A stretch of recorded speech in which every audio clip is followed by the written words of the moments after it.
आप देख रहे हैं EBN 7 भारत समाचार, सच आप तक। ईरान और इजराइल जंग में अमेरिका के कूदने से स्थिति विस्फोटक बन चुकी है। अमेरिका ने दावा किया है कि उसने ईरान की 3 न्यूक्लियर साइट्स पर हमला किया है, उनकी परमाणु क्षमता को नष्ट करने का काम किया है। अब ईरान भी जवाबी कार्रवाई पर उतर चुका है। उसने अमेरिकी हमले का जवाब पूरी दुनिया को दे दिया है। खबर यह है कि ईरान अब सबसे महत्वपूर्ण तेल मार्ग स्ट्रेट ऑफ हार्मोज को बंद करने जा रहा है। यदि ईरान इस रास्ते को बंद करता है तो पूरी दुनिया पर इसका क्या असर पड़ेगा, आइए जानते हैं इस रिपोर्ट में।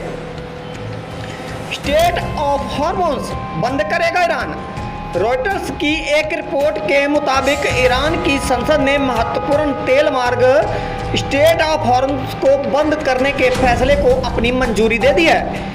अब इसे अमली जामा पहनाने की तैयारी में लगा है ईरान। नेशनल सिक्योरिटी काउंसिल के पास अब इसको भेजा जाएगा। अब जिस स्ट्रेट ऑफ हार्मोज की बात हो रही है उसे बंद करने की प्लानिंग ईरान लंबे समय से कर रहा है। जानकार इसका सबसे बड़ा कूटनीतिक हथियार भी मानते हैं। बड़ी बात यह है कि अगर स्ट्रेट ऑफ हार्मोज बंद कर दिया जाता है तो उसका असर सिर्फ इजराइल पर नहीं पड़ेगा बल्कि पूरी दुनिया इसका खमियाजा भुगतेगी। समझने वाली बात यह है कि जिस रूट को ईरान बंद करने की बात कह रहा है वहां से पूरी दुनिया की 20% तेल और गैस की आपूर्ति होती है। स्ट्रेट ऑफ हार्मोज क्या है? हार्मोज जल डमरू मध्य ईरान और ओमान के बीच एक महत्वपूर्ण सकरा जल मार्ग है और फारस की खाड़ी को ओमान की खाड़ी और अरब सागर से जोड़ता है। अमेरिकी ऊर्जा सूचना प्रशासन इस दुनिया का सबसे महत्वपूर्ण तेल ट्रांजिट चौक पॉइंट कहता है, जिससे वैश्विक लिक्विड पेट्रोलियम ईंधन की खपत और ग्लोबल लिक्विड साइट प्राकृतिक गैस यानी कि LNG व्यापार का लगभग 5वां हिस्सा जल डमरू मध्य से होकर गुजरता है।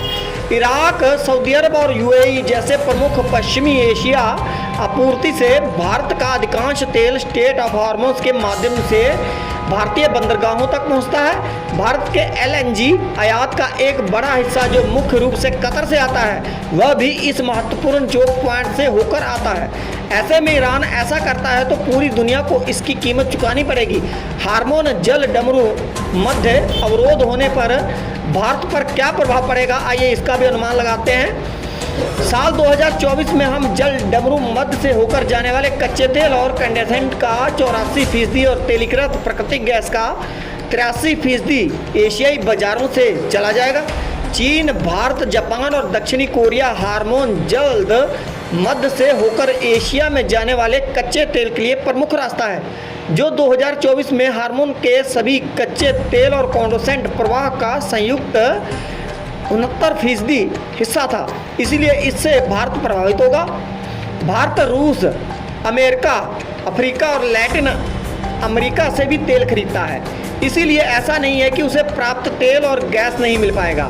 समस्या कीमतों में उतार चढ़ाव को लेकर होगी। भारत के पास ईरान और रूस समेत कई देश तेल देते हैं, लेकिन भारत को ईरान से तेल खरीदना जो है सस्ता पड़ता है, इसीलिए हमेशा भारत को फायदा हुआ है। बाकी देश दुनिया की खबरों के लिए बने रहिए हमारे साथ। चैनल को सब्सक्राइब और पेज को फॉलो जरूर कर लें, क्योंकि आपका साथ ही हमारी खबर है और हमारी ताकत है।